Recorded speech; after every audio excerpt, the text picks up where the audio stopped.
आदरणीय साथियों, मैं रमन कुमार एक बार फिर लैके प्रोग्राम बीते हफ्ते ते एक नज़र चार खबरां ते चर्चा करांगे। प्रोग्राम की शुरुआत करांगे क्रिकेट के नाल। World cup cricket championship Bharat दे विच चल रही है और भारत मेज़बान देश भी है और भारत ने फाइनल दे विच भी अपनी थां बना ली है। सैमीफाइनल दे विच न्यूजीलैंड नूं हराया, उसनूं शिकस्त दित्ती है।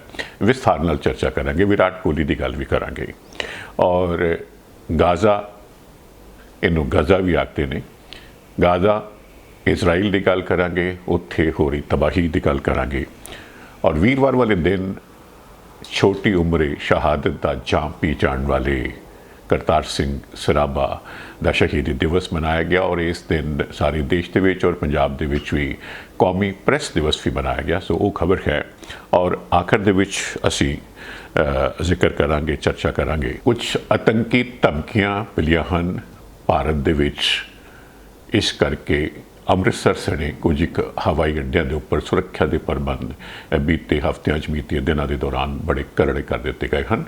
और शुरुआत करने जा रहे हैं हूँ असी क्रिकेट तो।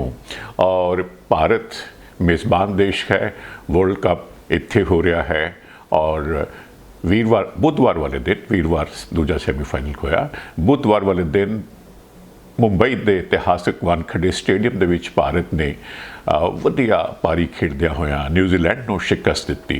भारत ने टॉस जित्या, पहला बल्लेबाजी करने का फैसला किया और 4 विकटां गवा के कुल जिहड़े 50 ओवर होंदे ने उस दे विच करीब 400 के स्कोर का टीचा जो सी अपन मिथ रखा सी उहदे आस पास पहुँच गया। 397 दौड़ा बनाईया। इस तो बाद न्यूजीलैंड खेडदा है और न्यूजीलैंड नूं 2 झटके लगते हैं। पासा बिल्कुल होर भारत की साइड जी है डाढ़ी मजबूत हो गई लगती है, लेकिन इस तो बाद न्यूजीलैंड का जो कप्तान है विलियमसन और मिशेल, जोड़ा कि पहले ही टूरनामेंट इस चैंपीयनशिप बहुत आला प्रदर्शन कर रहा है, वो न्यूजीलैंड की इनिंग्स नूं संभालते हैं और स्कोर नूं 32 ओवरां दे विच 220 ते लै जाते हैं। विलियमसन 69 स्कोर करता है और मिशेल 134 करता है, लेकिन इस तो बाद उन्होंने विकटां डिगणियां शुरू होंदियां हैं और भारत का तेज गेंदबाज मोहम्मद शमी जो है वो सारी की सारी गेम नूं अपने वस विच कर लैंदा है। एक तो बाद एक कुल 9.5 ओवरां दे विच 7 विकटां झटकदा है और इस तरह जी है न्यूजीलैंड की वारी जो है उसकी इनिंग 327 ते सिमट जाती है और भारत जोड़ा है 70 स्कोरां के फर्क दे नाल ये मैच जित के फाइनल दे विच प्रवेश करता है। ये नॉकआउट स्टेज सी। इस तो पहलों जोड़े सारे 10 से 10 मैच भारत ने जिते सन और उस तो बाद नॉकआउट स्टेज आ गई, सैमीफाइनल आ गया और न्यूजीलैंड को झटक के पासे किया। और हुण जो कल एतवार वाले दिन अहमदाबाद के वड्डे स्टेडियम दे विच फाइनल दे विच उसका मुकाबला जो है वो आस्ट्रेलिया के नाल होना है। वीरवार का सैमीफाइनल आस्ट्रेलिया और साउथ अफ्रीका का होया सी, उस विच आस्ट्रेलिया ने जित हासिल की और ये 2 वड्डे सानां की टक्कर होने जा रही है। इत्थे शायद आस्ट्रेलिया के डिप्टी प्राइम मिनिस्टर भी मौजूद रहेंगे और शायद प्रधानमंत्री नरेंद्र मोदी होरी भी मौजूद रहेंगे। वो कितना लंबा अरसा पहलों गुजरात ते राज करते रहे हैं, अहमदाबाद कैपिटल है, उत्थे फाइनल होना है। तो कुछ गल्लां जिहड़ियां इस मैच बारे करनियां बड़ियां अहम हैं क्योंकि सारे लोगों का ध्यान जिहड़ा है वो सैमीफाइनल ते सी और फाइनल वाल है जिहड़ा होना है। तो बहुत आला शुरुआत की भारत के कप्तान रोहित शर्मा ने, पहलों ही उसकी हमलावर पहुँच हैगी सी और उसने 29 बॉलों के उपर 47 स्कोर बनाईया। एक अगों इंडियन प्लेयर्स वास्ते, भारतीय खिडारियों वास्ते, बैट्समैन वास्ते वधिया वड्डी स्कोर खड़ा करने का राह पद्धरा कर दिता। और उस नाल उहदे शुभमन गिल सी, वो हौली हौली खेड रहा सी, 80 स्कोर बनाता है और विराट कोहली भारत का जोड़ा है वो सैंकड़ा जड़ता है, 117 स्कोर करता है और श्रेयस अय्यर भी सैंकड़ा जड़ता है। तो विराट कोहली ने इस मौके पर खास तौर पर गल करनी बनती है, इतिहास सिरचिया। पिछले मैच में उसने सचिन तेंदुलकर दियां जो 49 सेंचुरीज ने, 49 सैकड़े उसने वनडे इंटरनेशनल दे विच बनाए हैं 50 ओवरां के मैच में, उसकी बराबरी की। पहलों दुनिया सोचती सी कि कोई सचिन तेंदुलकर देश रिकॉर्ड की बराबरी कर सकेगा, उसने बराबरी की। और इस सैमीफाइनल ਦੇ ਵਿੱਚ ਜਦੋਂ ਉਹ ਸੈਂਕੜਾ ਜੜਦਾ ਹੈ ਵਿਰਾਟ ਕੋਹਲੀ ਤਾਂ ਉਹ ਸਚਿਨ तेंदुलकर ਦਾ ਵੀ ਰਿਕਾਰਡ ਤੋੜ ਦਿੰਦਾ ਹੈ। ਉਸ ਦੀਆਂ ਹੁਣ 50 ਸੈਂਚਰੀਆਂ 50 ਸੈਂਕੜੇ ਹੋ ਗਏ ਹਨ ਵਨਡੇ ਇੰਟਰਨੈਸ਼ਨਲ ਦੇ ਵਿੱਚ। ਅਜੇ ਇੱਕ ਮੈਚ ਫਾਈਨਲ ਕੱਲ ਦਾ ਬਾਕੀ ਹੈ। ਔਰ ਕਮਾਲ ਦੀ ਗੱਲ ਇਹ ਸੀ ਕਿ ਜਦੋਂ ਉਹ ਸੈਂਕੜਾ ਜੜਦਾ ਹੈ ਤਾਂ ਉੱਥੇ ਸਟੇਡੀਅਮ ਦੇ ਵਿੱਚ ਸਚਿਨ तेंदुलकर ਵੀ मौजूद है, विराट की अपनी बीवी अदाकारा अनुष्का शर्मा भी मौजूद है और महान इंटरनेशनल साबका फुटबॉल प्लेयर है डेविड बैकहम बड़ा इंग्लैंड का, वो भी उत्थे मौजूद सी। और सैकड़ा पूरा करने तो बाद चुक के एक तरह के नाल मत्था जिमें टेक रहा है, जिमें आशीर्वाद लै रहा हो या सलाम कर रहा हो पवेलियन स्टैंड्स वाले पासे जिथे सचिन तेंदुलकर बैठा होया सी।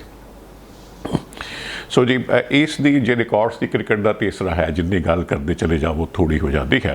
और एक रिकॉर्ड विराट कोहली ने इत्थे जिहड़ा सी वन डे इंटरनेशनल एक वर्ल्ड कप दे विच सब तो ज़्यादा स्कोरां का सचिन तेंदुलकर का रिकॉर्ड भी तोड़िया और उसने हुण तक 711 दौड़ा बना लिया हैं इस वर्ल्ड कप दे विच और 10 मैच खेडे हैं, 711 दौड़ा बनाई हैं। सचिन ने 2003 दे विच 11 मैचों के 673 दौड़ा बनाई सन और आस्ट्रेलिया के हेडन ने 11 मैचों के 2007 के 659 दौड़ा बनाई सन।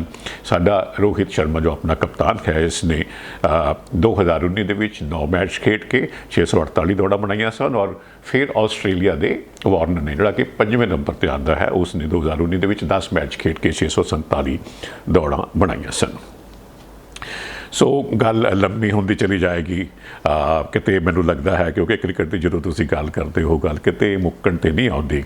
और जिस तरह कि ये है कि जे असी ये देखना होवे कि जे सचिन ने ये जिहड़े 50 सैंकड़े बनाए हैं तो ये उसका 279वां मैच सी।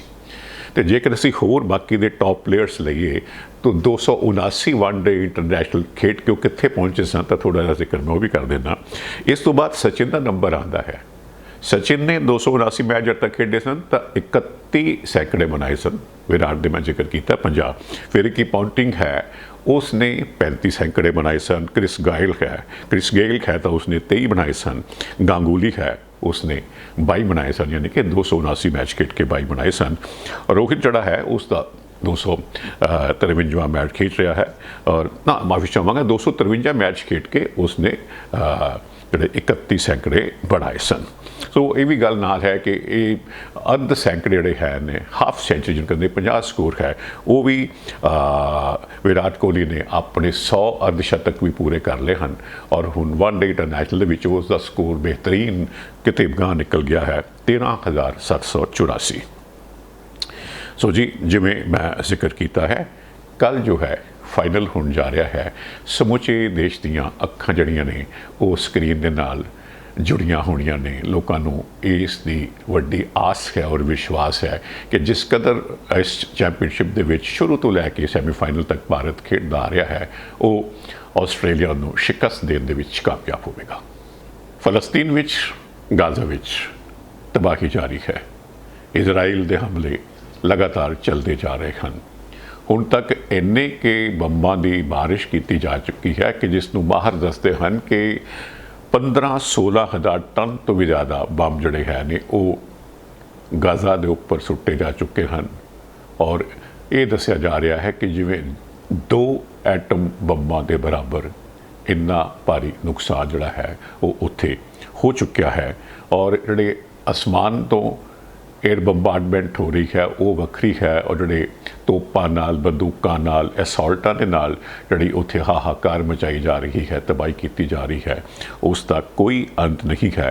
और समूचा गाजा शहर जो है गाजा पट्टी है जिहड़ा असी पहलों भी जिक्र करते आ रहे हैं कि बहुत वड्डा ये इलाका नहीं है। एक दूजे पासे इजराइल दे वेस्ट बैंक है फलस्तीन का हिस्सा और एक पासे जो है गाजा पट्टी है जो करीब 300-350 किलोमीटर तक किसी एक पंजाब के किसी एक ठीक जे शहर के बराबर का शहर है। लंबाई किते ज़्यादा है चौड़ाई किते घट है। 30-35 किलोमीटर सीधा तुरे जाओ तो करीब 10 किलोमीटर चौड़ाई लै लो। त्रासदी जो है वो लगातार लंबी होती जा रही है। 7 अक्तूबर ने पहलों हमास जुड़ी के फलस्तीन की अतवादी जत्थेबंदी है जिसका ਗਜ਼ਾ ਪੱਟੀ ਦੇ ਉੱਪਰ ਕਬਜ਼ਾ ਰਿਹਾ ਹੈ। ਹੁਣ ਤਾਂ ਉੱਥੇ ਕੁਝ ਹੋਰ ਬਣਿਆ ਹੋਇਆ ਹੈ ਦ੍ਰਿਸ਼। ਤਾਂ ਉਸ ਨੇ ਇਸ ਹਮਲੇ ਦੇ ਵਿੱਚ 1200 ਇਜ਼ਰਾਈਲੀ ਮਾਰ ਮੁਕਾਏ ਸਨ ਔਰ ਉਸ ਤੋਂ ਬਾਅਦ ਇਜ਼ਰਾਈਲ ਜਿਹੜਾ ਹੈ ਉਹ ਚੈਨ ਦੀ ਨੀਂਦ ਨਹੀਂ ਸੋ ਰਿਹਾ। ਇਸ ਦੌਰਾਨ ਹੁਣ ਇਜ਼ਰਾਈਲ ਦੇ ਹਮਲਿਆਂ ਦੇ ਵਿੱਚ ਫਲਸਤੀਨੀਆਂ ਦੀ, ਗਜ਼ਾ ਦੇ ਵਿੱਚ ਰਹਿੰਦੇ ਫਲਸਤੀਨੀਆਂ ਦੀ ਰਹਿ ਤਾਂ ਕੋਈ ਉੱਥੇ ਰਿਹਾ ਹੀ ਨਹੀਂ, ਕਿਉਂਕਿ ਉੱਥੇ ਸਿਰਫ ਔਰ ਸਿਰਫ ਤਬਾਹੀ ਦੇ ਨਾਲ ਮਲਬੇ ਦੇ ਢੇਰ ਲੱਗਦੇ ਚਲੇ ਜਾ ਰਹੇ ਹਨ। ਹਮਲੇ ਰੁਕ ਨਹੀਂ ਰਹੇ। ਸਕੂਨ ਚੈਨ ਤਾਂ ਬਹੁਤ ਦੂਰ ਦੀ ਗੱਲ ਹੈ। ਹਸਪਤਾਲਾਂ, ਸਕੂਲਾਂ, ਸ਼ਰਨਾਰਥੀ ਕੈਂਪਾਂ ਦੇ ਉੱਪਰ ਵੱਡੇ ਹਮਲੇ ਕੀਤੇ ਜਾ ਰਹੇ ਹਨ। ਤਬਾਹੀ ਦਾ ਕੋਈ ਅੰਤ ਨਹੀਂ ਹੈ। ਇਸੇ ਹਫ਼ਤੇ ਦੇ ਵਿੱਚ ਉੱਥੇ ਜਿਹੜਾ ਇੱਕ ਵੱਡਾ ਹਸਪਤਾਲ ਅਲ ਸ਼ਫਾ ਹੈ, ਉਸ ਹਸਪਤਾਲ ਦੇ ਉੱਪਰ ਹਮਲਾ ਬੋਲਿਆ ਗਿਆ। ਨਵਜਨਮੇ ਬੱਚਿਆਂ ਦੀ ਮੌਤ ਹੋਈ ਹੈ।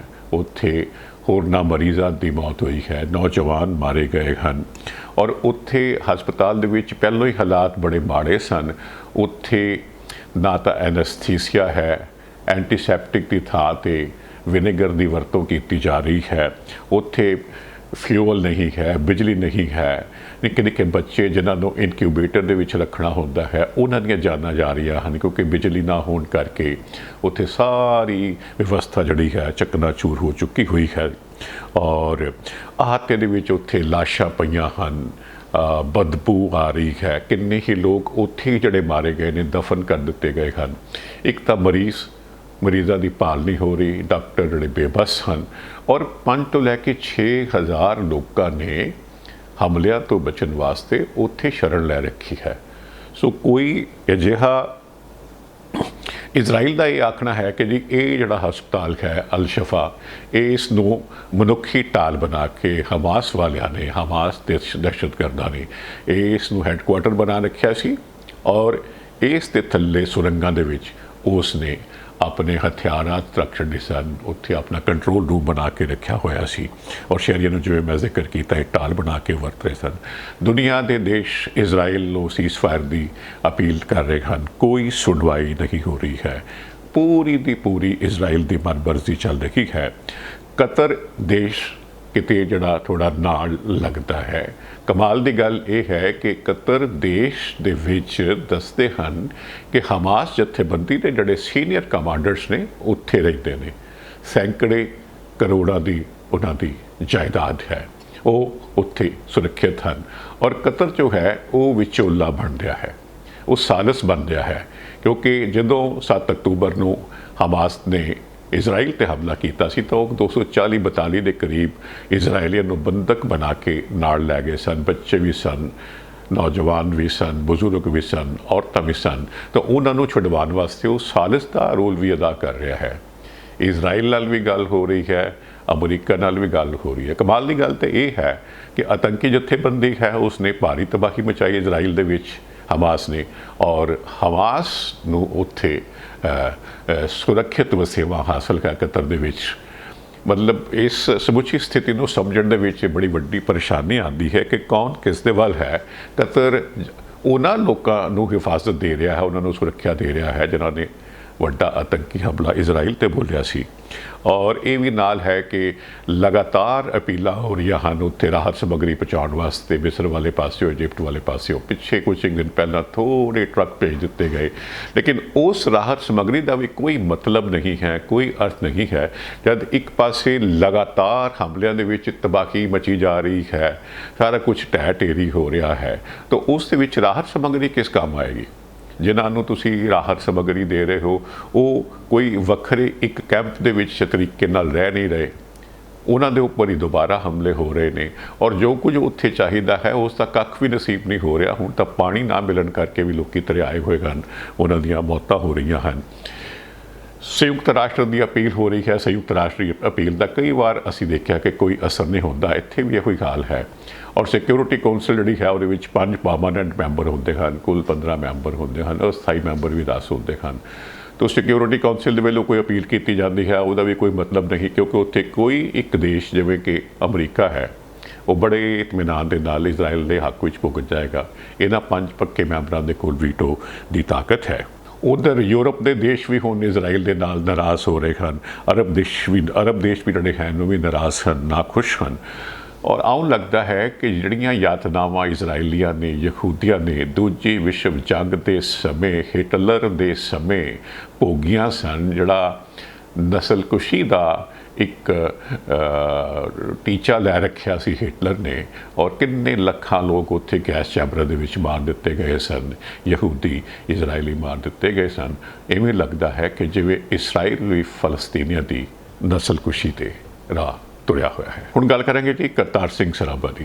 ਛੋਟੀ ਉਮਰੇ 19 ਸਾਲ ਦੀ ਉਮਰ ਦੇ ਵਿੱਚ ਸ਼ਹਾਦਤ ਦਾ ਜਾਮ ਪੀ ਜਾਣ ਵਾਲੇ ਕਰਤਾਰ ਸਿੰਘ ਸਰਾਭਾ ਦੀ।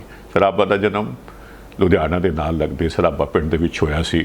ਜਨਮ ਉਸ ਦਾ ਹੋਇਆ ਸੀ ਜੀ 24 ਮਈ 1896 ਨੂੰ, ਔਰ 16 ਨਵੰਬਰ 1915 ਨੂੰ ਉਹ ਫਾਂਸੀ ਦਾ ਫੰਦਾ ਆਪਣੇ ਗਲ ਵਿੱਚ ਪਾ ਲੈਂਦਾ ਹੈ। ਜੀ ਮੈਂ ਇਸ ਪਿੱਛੇ ਕਹਿ ਰਿਹਾ ਕਿ ਫਾਂਸੀ ਦਾ ਫੰਦਾ ਆਪਣੇ ਗਲ ਵਿੱਚ ਪਾ ਲੈਂਦਾ ਹੈ ਜਦ ਉਸ ਨੂੰ ਉਸ ਦੀ ਕੀਤਿਆਂ ਕਰਕੇ ਉਹ ਚੰਗੇ ਆਜ਼ਾਦੀ ਵਾਸਤੇ ਲੜ ਰਿਹਾ ਸੀ। ਜਦ ਜੱਜ ਲਾਹੌਰ ਦੇ ਵਿੱਚ ਉਸ ਨੂੰ ਫਾਂਸੀ ਦੀ ਸਜ਼ਾ ਸੁਣਾਉਂਦਾ ਹੈ ਤਾਂ ਉਸ ਨੂੰ ਲੱਗਦਾ ਹੈ ਕਿ ਇੰਨੀ ਛੋਟੀ ਉਮਰ ਦਾ ਇਹ ਮੁੰਡਾ ਜੋ ਹੈ, ਇਹ ਸ਼ਾਇਦ ਇਸ ਨੂੰ ਆਪਣੇ ਕੀਤੇ ਦਾ ਪਛਤਾਵਾ ਹੋਵੇ, ਸ਼ਾਇਦ ਇਸ ਨੂੰ ਇਸ ਗੱਲ ਦਾ ਆਪਣੀ ਗਲਤੀ ਦਾ ਅਹਿਸਾਸ ਹੋਵੇ। ਤਾਂ ਇਹੋ ਗੱਲ ਜੱਜ ਉਸ ਨੂੰ ਪੁੱਛਦਾ ਹੈ ਕਰਤਾਰ ਸਿੰਘ ਸਰਾਭਾ ਨੂੰ, ਤਾਂ ਕਰਤਾਰ ਸਿੰਘ ਸਰਾਭਾ ਕਹਿੰਦਾ ਹੈ, ਹਾਂ ਪਛਤਾਵਾ ਤਾਂ ਮੈਨੂੰ ਹੈ, ਉਹ ਆਪਣੇ ਕੀਤੇ ਦਾ ਨਹੀਂ ਹੈ। ਪਛਤਾਵਾ ਮੈਨੂੰ ਇਸ ਗੱਲ ਦਾ ਹੈ ਕਿ ਮੈਨੂੰ ਮੇਰੀ ਮਾਂ ਨੇ, ਮੈਨੂੰ ਰੱਬ ਨੇ, ਕੁਦਰਤ ਨੇ ਸਿਰਫ ਔਰ ਸਿਰਫ ਇੱਕ ਜ਼ਿੰਦਗੀ, ਇੱਕ ਜਨਮ ਦਿੱਤਾ ਹੈ।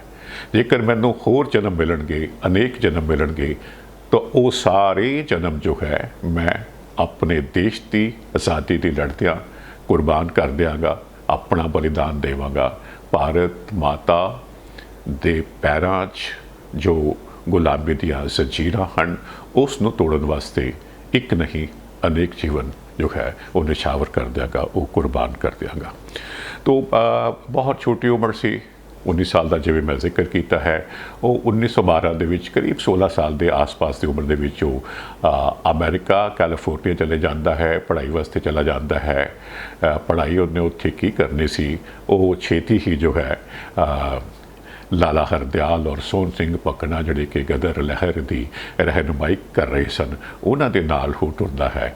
ਉੱਥੇ ਉਹ ਗਦਰ ਨਾਂ ਦਾ ਰਸਾਲਾ ਕੱਢਦੇ ਹਨ। ਇਸ ਦੇ ਵਿੱਚ ਕਰਤਾਰ ਸਿੰਘ ਸਰਾਭਾ ਦਾ ਬਹੁਤ ਵੱਡਾ ਯੋਗਦਾਨ ਹੈ। ਇਹ ਮੈਗਜ਼ੀਨ, ਇਹ ਰਸਾਲਾ ਅਨੇਕ ਭਾਰਤੀ ਭਾਸ਼ਾਵਾਂ ਵਿੱਚ ਕੱਢਿਆ ਜਾਂਦਾ ਹੈ। ਪੰਜਾਬੀ ਦੇ ਵਿੱਚ ਵੀ ਇਸ ਦਾ ਇੱਕ ਸੰਸਕਰਨ ਜਿਹੜਾ ਹੈ, ਇੱਕ ਐਡੀਸ਼ਨ ਹੈ, ਉਹ ਕੱਢਿਆ ਜਾਂਦਾ ਹੈ। ਔਰ ਇਸ ਨੂੰ ਫਿਰ ਛਾਪਣ ਦੇ ਵਿੱਚ ਉਸ ਦਾ ਬੜਾ ਰੋਲ ਹੈ, ਇਸ ਨੂੰ ਦੇਸ਼ ਦੁਨੀਆ ਦੇ ਵਿੱਚ ਵੰਡਣ ਵਿੱਚ ਬੜਾ ਉਸ ਦਾ ਰੋਲ ਹੈ, ਤਾਂ ਕਿ ਬ੍ਰਿਟਿਸ਼ ਹਕੂਮਤ ਦੇ ਖਿਲਾਫ ਜੋ ਹੈ ਆਜ਼ਾਦੀ ਦੀ ਲੜਾਈ ਹੈ, ਉਸ ਦੇ ਵਿੱਚ ਹੋਰ ਤੇਜ਼ੀ ਲਿਆਂਦੀ ਜਾ ਸਕੇ। 1914 ਦੇ ਵਿੱਚ ਜਦੋਂ ਦੂਜੀ ਵਿਸ਼ਵ ਜੰਗ ਲੱਗਦੀ ਹੈ ਤਾਂ ਇਹਨਾਂ ਬਹਾਦਰ ਯੋਧਿਆਂ ਨੂੰ ਲੱਗਦਾ ਹੈ ਕਿ ਇਹ ਬ੍ਰਿਟਿਸ਼ ਹਕੂਮਤ ਨੂੰ ਪਲਟਾਉਣ ਦਾ, ਇੱਥੋਂ ਭਾਰਤ ਤੋਂ ਇਸ ਨੂੰ ਉਖਾੜਨ ਦਾ ਬਹੁਤ ਵਧੀਆ ਮੌਕਾ ਹੈ। ਤਾਂ ਅਨੇਕ ਗਦਰੀ ਬਾਬੇ ਜਿਹੜੇ ਹਨ ਉਹ ਸਮੁੰਦਰੀ ਜਹਾਜ਼ਾਂ ਦੇ ਜ਼ਰੀਏ ਭਾਰਤ ਵੱਲ ਕੂਚ ਕਰਦੇ ਹਨ। ਕਈ ਇੱਥੇ ਆ ਕੇ ਮੌਕੇ 'ਤੇ ਗ੍ਰਿਫਤਾਰ ਹੋ ਜਾਂਦੇ ਹਨ। ਕਈ ਜਿਹੜੇ ਹੋਰ ਥਾਂ ਖਿਲਰੇ ਫੈਲੇ ਹੋਏ ਹਨ, ਉਹਨਾਂ ਦੀ ਗ੍ਰਿਫਤਾਰੀ ਹੁੰਦੀ ਹੈ। ਦਗਾਬਾਜ਼ ਸਾਥੀ ਵੀ ਨਾਲ ਹੁੰਦੇ ਹਨ। ਇਸੇ ਤਰ੍ਹਾਂ ਕਰਤਾਰ ਸਿੰਘ ਸਰਾਭਾ ਦੀ ਵੀ ਗ੍ਰਿਫਤਾਰੀ ਹੁੰਦੀ ਹੈ, ਔਰ ਉਸ ਨੂੰ ਜਿਵੇਂ ਮੈਂ ਜ਼ਿਕਰ ਕੀਤਾ ਹੈ ਜੱਜ ਦੇ ਅੱਗੇ ਪੇਸ਼ ਕੀਤਾ ਜਾਂਦਾ ਹੈ। ਉਸ ਨੂੰ ਆਪਣੇ ਕੀਤੇ ਦਾ ਕੋਈ ਪਛਤਾਵਾ ਨਹੀਂ ਹੈ। ਔਰ ਇਹ ਵੀ ਦੱਸਦੇ ਹਨ ਕਿ ਫਾਂਸੀ ਤੋਂ ਪਹਿਲਾਂ ਕਈ ਕਿਲੋ ਵਜ਼ਨ ਉਸ ਦਾ ਵੱਧ ਗਿਆ ਸੀ। ਔਰ ਕਰਤਾਰ ਸਿੰਘ ਸਰਾਭਾ ਬਾਰੇ ਇਹ ਗੱਲ ਵੀ ਕਰਨੀ ਬਣਦੀ ਹੈ ਕਿ ਕੈਸੀ ਉਸ ਦੀ ਸ਼ਖਸੀਅਤ ਸੀ, ਜਿਸ ਤੋਂ ਸ਼ਹੀਦ ਆਜ਼ਮ ਸਰਦਾਰ ਭਗਤ ਸਿੰਘ ਬੜਾ ਮੁਤਾਸਰ ਸੀ। ਉਹ ਆਪਣੀ ਮਾਂ ਨੂੰ, ਆਪਣੇ ਸਾਥੀਆਂ ਨੂੰ ਕਿਹਾ ਕਰਦਾ ਸੀ ਕਿ ਕਰਤਾਰ ਸਿੰਘ ਸਰਾਭਾ ਮੇਰਾ ਹੀਰੋ ਹੈ, ਮੇਰਾ ਨਾਇਕ ਹੈ, ਮੇਰਾ ਦੋਸਤ ਹੈ, ਮੇਰਾ ਸਾਥੀ ਹੈ। ਔਰ ਇਹ ਵੀ ਦੱਸਦੇ ਹਨ ਕਿ ਜਦੋਂ ਸ਼ਹੀਦ ਆਜ਼ਮ ਸਰਦਾਰ ਭਗਤ ਸਿੰਘ ਨੂੰ ਗ੍ਰਿਫਤਾਰ ਕੀਤਾ ਗਿਆ ਸੀ ਤਾਂ ਉਸ ਦੇ ਖੀਸੇ 'ਚੋਂ, ਉਸ ਦੀ ਜੇਬ 'ਚੋਂ ਸਰਾਭਾ ਦੀ ਤਸਵੀਰ ਵੀ ਬੜੀ ਸੀ। ਸ਼ਹੀਦ ਕਰਤਾਰ ਸਿੰਘ ਸਰਾਭਾ ਦੇ ਇਸ ਸ਼ਹੀਦੀ ਦਿਵਸ ਦੇ ਮੌਕੇ 'ਤੇ ਲੁਧਿਆਣਾ ਦੇ ਵਿੱਚ ਇੱਕ ਬਹੁਤ ਵੱਡੀ ਸਾਈਕਲ ਰੈਲੀ ਕੱਢੀ ਗਈ। ਕਰੀਬ 25,000 ਦੇ ਕੋਲ ਦੱਸਦੇ ਹਨ ਕਿ ਸਾਈਕਲ ਸਵਾਰ ਉਹਨਾਂ ਨੇ ਇਸ ਰੈਲੀ ਦੇ ਵਿੱਚ ਸ਼ਿਰਕਤ ਕੀਤੀ। ਪੰਜਾਬ ਦੇ ਮੁੱਖ ਮੰਤਰੀ ਭਗਵੰਤ ਮਾਨ ਹੋਰਾਂ ਨੇ ਇਸ ਸਾਈਕਲ ਰੈਲੀ ਨੂੰ ਝੰਡੀ ਵਿਖਾ ਕੇ ਰਵਾਨਾ ਕੀਤਾ। ਇਸ ਰੈਲੀ ਨੇ ਕਰੀਬ 13 ਕਿਲੋਮੀਟਰ ਦਾ ਸ਼ਹਿਰ ਦੇ ਵਿੱਚ ਸਫ਼ਰ ਕੀਤਾ ਤੰਦਰੁਸਤੀ ਦਾ ਪੈਗਾਮ ਪਹੁੰਚਾਉਣ ਵਾਸਤੇ। ਜਿਵੇਂ ਕਿ ਪੰਜਾਬ ਦੇ ਮੁੱਖ ਮੰਤਰੀ ਭਗਵੰਤ ਮਾਨ ਹੋਰਾਂ ਨੇ ਆਖਿਆ ਕਿ ਇਹ ਨਿਰੀ ਸਾਈਕਲ ਰੈਲੀ ਨਹੀਂ ਹੈ। ਇਹ ਨੌਜਵਾਨਾਂ ਨੂੰ ਨਸ਼ਿਆਂ ਤੋਂ ਦੂਰ ਰੱਖਣ ਅਤੇ ਸਿਹਤਮੰਦ ਜੀਵਨ ਜਾਂਚ ਲਈ ਪ੍ਰੇਰਨ ਦਾ ਕੰਮ ਕਰੇਗੀ। ਤੋ ਉਸ ਤੋਂ ਪਹਿਲਾਂ ਭਗਵੰਤ ਮਾਨ ਹੋਰੀ ਕਰਤਾਰ ਸਿੰਘ ਸਰਾਭਾ ਦੇ ਪਿੰਡ ਸਰਾਭਾ ਵਿਖੇ ਗਏ। ਉੱਥੇ ਉਹਨਾਂ ਨੇ ਕਰਤਾਰ ਸਿੰਘ ਸਰਾਭਾ ਦੇ ਬੁੱਤ 'ਤੇ ਫੁੱਲਮਾਲਾ ਪਹਿਨਾਈ ਔਰ ਉਸ ਤੋਂ ਬਾਅਦ ਜਿਹੜਾ ਸਟੇਡੀਅਮ ਹੈ ਸਰਾਭਾ ਪਿੰਡ ਦਾ, ਉੱਥੇ ਉਹਨਾਂ ਨੇ ਸਮਾਗਮ ਦੇ ਵਿੱਚ ਸ਼ਿਰਕਤ ਕੀਤੀ। ਉੱਥੇ ਗਏ ਔਰ ਇਹ ਵੀ ਖਬਰ ਨਾਲ ਆ ਰਹੀ ਸੀ ਕਿ ਸਮੁੱਚੀ ਪ੍ਰੈਸ ਨੂੰ, ਸਮੁੱਚੇ ਮੀਡੀਆ ਨੂੰ ਇਸ ਸਾਰੇ ਸਮਾਗਮ ਤੋਂ ਦੂਰ ਰੱਖਿਆ ਗਿਆ। ਔਰ ਇਹ ਵੀ ਹੋਇਆ ਕਿ ਜਿਹੜੇ ਇਸ ਸਮਾਗਮ ਦੇ ਪ੍ਰਬੰਧਕ ਸਨ ਉਹਨਾਂ ਨੂੰ ਵੀ ਸਟੇਜ 'ਤੇ ਚੜ੍ਹਨ ਤੋਂ ਰੋਕਿਆ ਜਾ ਰਿਹਾ ਸੀ ਔਰ ਉਹਨਾਂ ਦੀ ਜਿਹੜੀ ਹੈ ਪੁਲਿਸ ਦੇ ਨਾਲ ਤੂੰ ਮੈਂ ਹੋ ਗਈ, ਝੜਪ ਹੋ ਗਈ। ਤਾਂ ਫਿਰ ਮੁੱਖ ਮੰਤਰੀ ਭਗਵੰਤ ਮਾਨ ਹੋਰਾਂ ਨੇ ਖੁਦ ਦਖਲ ਦਿੱਤਾ ਔਰ ਪ੍ਰਬੰਧਕਾਂ ਨੂੰ ਕੋਲ ਬੁਲਾਇਆ, ਨਾਲ ਬਿਠਾਇਆ, ਉਹਨਾਂ ਦੇ ਨਾਲ ਫੋਟੋਆਂ ਖਿਚਵਾਈਆਂ। ਹੁਣ ਇਸ ਦੇ ਨਾਲ ਹੀ ਅਸੀਂ ਇਹ ਗੱਲ ਜੋੜਦੇ ਹਾਂ ਕਿ ਇਸੇ ਦਿਨ ਜਿਹੜਾ ਹੈ ਕੌਮੀ ਪ੍ਰੈਸ ਦਿਵਸ ਵੀ ਮਨਾਇਆ ਗਿਆ। ਸਾਰੇ ਦੇਸ਼ ਵਿੱਚ ਸਮਾਗਮ ਹੋ ਰਹੇ ਸਨ। ਜਲੰਧਰ ਦੇ ਪ੍ਰੈਸ ਕਲੱਬ ਦੇ ਵਿੱਚ ਵੀ ਸਮਾਗਮ ਹੋਇਆ। ਇੱਥੇ ਜਦੋਂ ਪ੍ਰੈਸ ਦੀ ਆਜ਼ਾਦੀ ਦੀ ਗੱਲ ਚੱਲ ਰਹੀ ਸੀ ਔਰ ਪ੍ਰੈਸ ਨੂੰ, ਮੀਡੀਆ ਨੂੰ ਦਰਪੇਸ਼ ਵੰਗਾਰਨ ਦੀ ਗੱਲ ਚੱਲ ਰਹੀ ਸੀ, ਤਾਂ ਉੱਥੇ ਇੱਕ ਤਰ੍ਹਾਂ ਦੇ ਨਾਲ ਸਰਾਭਾ ਦਾ ਜ਼ਿਕਰ ਵੀ ਹੋਇਆ ਔਰ ਉਸ ਨੂੰ ਪਹਿਲਾ ਸ਼ਹੀਦ ਪੱਤਰਕਾਰ ਗਰਦਾਨਿਆ ਗਿਆ, ਐਲਾਨਿਆ ਗਿਆ, ਕਿਉਂਕਿ ਉਸਨੇ ਗਦਰ ਪਰਚਾ ਕੱਢਣ ਦੇ ਵਿੱਚ ਅਹਿਮ ਰੋਲ ਅਦਾ ਕੀਤਾ ਸੀ ਔਰ ਗਦਰ ਦੀ ਗੂੰਜ ਨੇ ਬ੍ਰਿਟਿਸ਼ ਹਕੂਮਤ ਨੂੰ ਹਿਲਾਇਆ ਸੀ।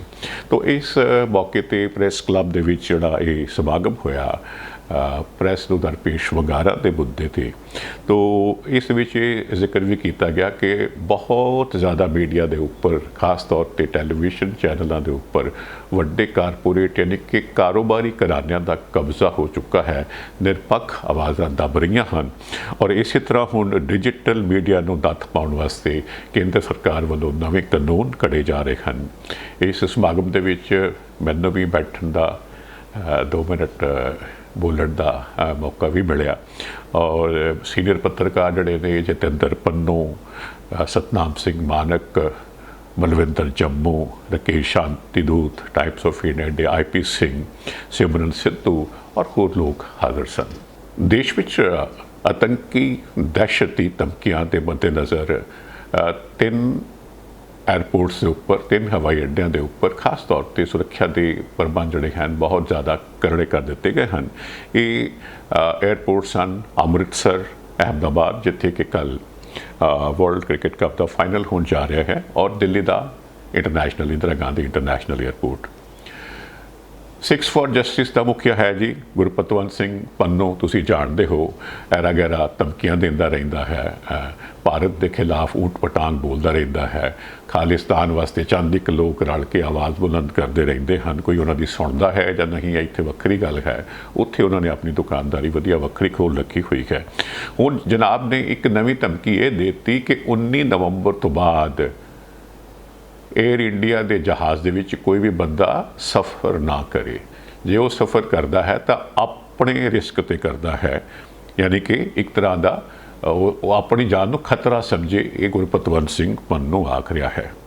ਔਰ ਇਸੇ ਬਾਬਤ ਕੁਝ ਹੋਰ ਅਜਿਹੀਆਂ ਧਮਕੀਆਂ ਦੇ ਬਾਬਤ ਮੰਗਲਵਾਰ ਕੇਂਦਰੀ ਗ੍ਰਹਿ ਮੰਤਰਾਲੇ ਵੱਲੋਂ ਦਿੱਲੀ ਦੇ ਵਿੱਚ ਮੀਟਿੰਗ ਬੁਲਾਈ ਗਈ ਔਰ ਇਸ ਮੀਟਿੰਗ ਦੇ ਵਿੱਚ ਜਿਹੜੀਆਂ ਵੱਖ-ਵੱਖ ਸੁਰੱਖਿਆ ਏਜੰਸੀਆਂ ਹਨ, ਸੈਂਟਰਲ ਇੰਡਸਟਰੀਅਲ ਸਿਕਿਉਰਿਟੀ ਫੋਰਸ ਜਿਹੜੀ ਕਿ ਹਵਾਈ ਅੱਡਿਆਂ 'ਤੇ ਤੈਨਾਤ ਰਹਿੰਦੀ ਹੈ, ਔਰ intelligence bureau, research and analysis wing, Delhi police, national investigation agency ਔਰ ਬਿਊਰੋ ਆਫ ਸਿਵਲ ਐਵੀਏਸ਼ਨ ਦੇ ਜਿਹੜੇ ਆਫਿਸਰਸ ਨੇ ਉਹਨਾਂ ਨੇ ਇਹਦੇ ਵਿੱਚ ਸ਼ਿਰਕਤ ਕੀਤੀ। ਔਰ ਇਹ ਵੀ ਹੈ ਕਿ ਜਿਹੜਾ ਕੱਲ੍ਹ ਫਾਈਨਲ ਖੇਡਿਆ ਜਾਣਾ ਹੈ ਅਹਿਮਦਾਬਾਦ ਦੇ ਵਿੱਚ 19 ਨਵੰਬਰ ਵਾਲੇ ਦਿਨ, ਤਾਂ ਉਸ ਬਾਬਤ ਵੀ ਜਿਹੜੀਆਂ ਹੈ ਨੇ ਧਮਕੀਆਂ ਜਿਹੜੀਆਂ ਹੈ ਨੇ ਇਹ ਕੌਮਾਂਤਰੀ ਪੱਧਰ 'ਤੇ ਇੱਥੇ ਹਾਸਲ ਹੋਈਆਂ ਹਨ ਔਰ ਉਸ ਕਰਕੇ ਬੜੀ ਇਹਤਿਆਤ ਵਰਤੀ ਜਾ ਰਹੀ ਹੈ।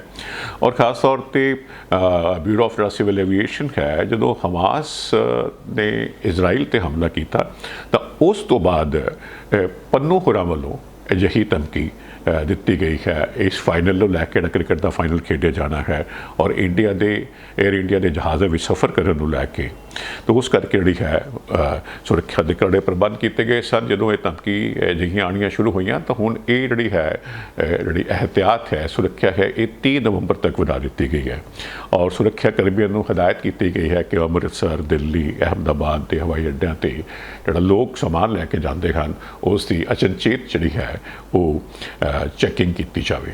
ਔਰ ਦਿੱਲੀ 에ਅਰਪੋਰਟ ਦੇ ਉੱਪਰ ਵਿਸ਼ੇਸ਼ ਟੀਮਾਂ ਜਿਹੜੀਆਂ ਹਨ ਇਸ ਡਿਊਟੀ ਤੇ ਲਗਾਈਆਂ ਗਈਆਂ ਹਨ ਕਿ ਕੋਈ ਵੀ ਕਿਸੇ ਵੀ ਤਰ੍ਹਾਂ ਦੀ ਦੀਵਾਰਾਂ ਦੇ ਉੱਪਰ ਕੋਈ ਗੰਦਗੀ ਨਹੀਂ ਫੈਲਾਈ ਜਾਣੀ ਚਾਹੀਦੀ, ਕੋਈ ਗ੍ਰੈਫਿਟੀ ਨਹੀਂ ਉਤਾਰੀ ਜਾਣੀ ਚਾਹੀਦੀ, ਕੋਈ ਖਾਲਿਸਤਾਨੀ ਨਾਂ ਦੇ ਕੋਈ ਜਿਹੜੇ ਹਨ ਇਹੋ ਜਿਹੀ ਨਾਅਰੇਬਾਜ਼ੀ ਜਿਹੜੀ ਹੈ ਉਸ ਨੂੰ ਰੋਕਣ ਵਾਸਤੇ ਅਜਿਹੇ ਸੁਰੱਖਿਆ ਦੇ ਖਾਸ ਪ੍ਰਬੰਧ ਕੀਤੇ ਗਏ ਹਨ। ਇਹ ਵੀ ਜ਼ਿਕਰ ਕਰਨਾ ਬਣਦਾ ਹੈ ਕਿ 1 ਜੁਲਾਈ 2020 ਦੇ ਵਿੱਚ ਭਾਰਤ ਸਰਕਾਰ ਵੱਲੋਂ ਗੁਰਪਤਵੰਤ ਸਿੰਘ ਪੰਨੂ ਨੂੰ ਆਤੰਕੀ ਦਹਿਸ਼ਤਗਰਦ ਐਲਾਨ ਕਰ ਦਿੱਤਾ ਗਿਆ ਸੀ।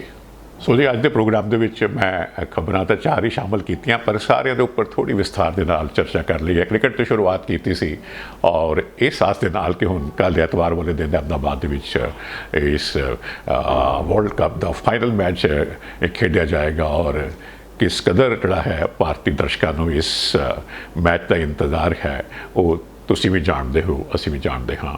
ਇਸੇ ਤਰ੍ਹਾਂ ਹੀ ਹਰ ਹਫ਼ਤੇ ਮਿਲਦੇ ਰਹਿਣਾ ਹੈ। ਹੁਣ ਮੈਨੂੰ ਰਮਨ ਕੁਮਾਰ ਨੂੰ ਇਜਾਜ਼ਤ ਦਿਓ। ਸ਼ੁਕਰੀਆ ਆਪ